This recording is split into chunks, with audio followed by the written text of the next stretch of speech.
Hello, everybody. I hope you guys are having a wonderful day today. And I'm here to actually announce a new video series that I want to put on my channel called 10 Things I Learned from Last Week.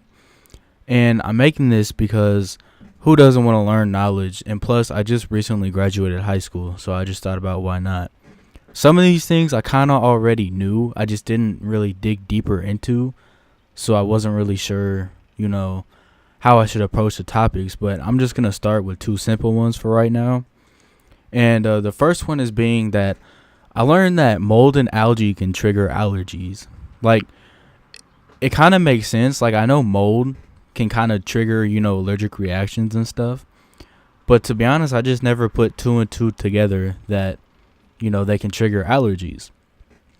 The second thing I've learned is that I've been watching a lot of snake videos recently, and I didn't know snakes, like, they're not as assholes. I don't know about you guys, but for me, I absolutely hate snakes. And that's just because I think they're dicks. But I mean, to all creatures in this world, they're not, always aggressive. But it just kind of depends on how you approach them and such and such.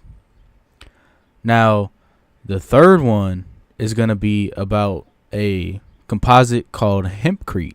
And hempcrete was found to be used in France a long time ago and is getting more popular throughout Europe. It weighs about 8 times that of concrete and wards off bugs, is stable, and can't catch on fire, believe it or not, coming from hemp.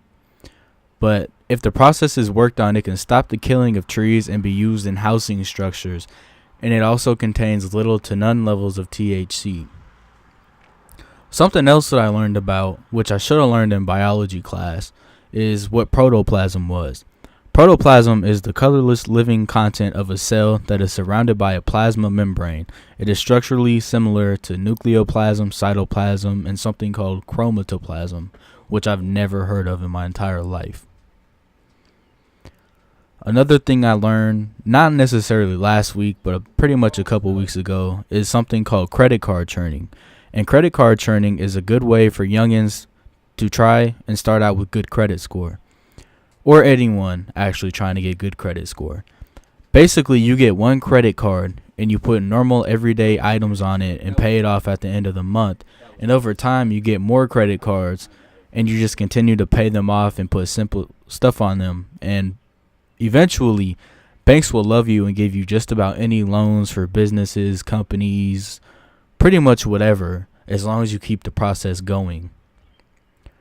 Now, another one is geomagnetism, and that is the branch of geology concerned with the magnetism of the earth.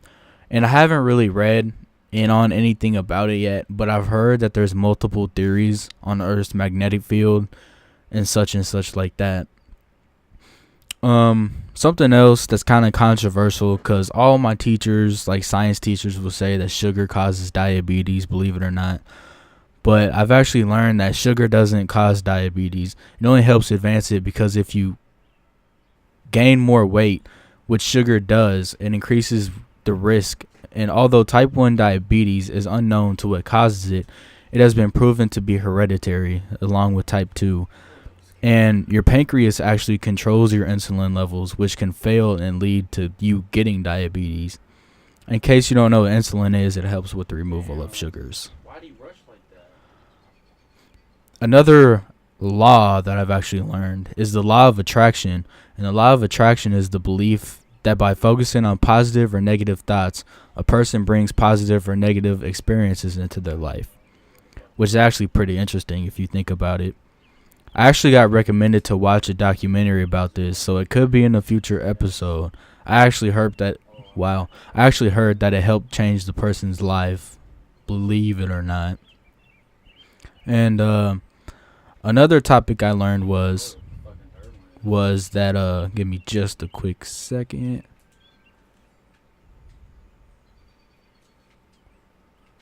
All right, is that it's a touchy topic, but it's about sperm and semen. So sperm that is not ejaculated gets broken down and reabsorbed in the body. And this was actually a question I had, and you'll see what kind of interferes next with this. But if a man has an inactive sex life and can't even be bothered to pleasure himself, the sperm that stores up inside his body without being released will eventually die and be reabsorbed into his body, like much horse manure spread judiciously throughout a cornfield, which pretty intense analogy. Sperm takes about 75 days to grow in the testes. So pretty much, like, also a man just keeps making sperm every second of the day, every minute of the week, every week of the year. And in case you guys didn't know, but it's kind of obvious, semen is actually very healthy for you. No wonder people don't eat more of it. I know that sounds weird, but don't judge me. Semen contains vitamin C, fructose, magnesium, phosphorus, potassium, vitamin B12, zinc, nitrogen, and calcium. And the average male quote-unquote jizwad is said to contain roughly as much protein as an egg white, which, wow, when you think about it. Some women are actually allergic to semen. There's a condition that is known as seminal plasma hypersensitivity, and can cause redness, swelling, itching, and burning in the vaginal area. And it's actually been proven that dead sperm can still fertilize an egg. So be careful with that pre-cum, boys, because it can be actually very deadly. In laboratory settings, scientists have been able to fertilize female human eggs using dead human sperm. So, I mean, there you go. It's been proven. So, that'll be it for this video. I believe it was only 9 things. So, I don't know when I'm going to release the next video to this series. But I hope you guys enjoyed. And hope you guys are having a good day. And stay having that great day of yours. And I'm out.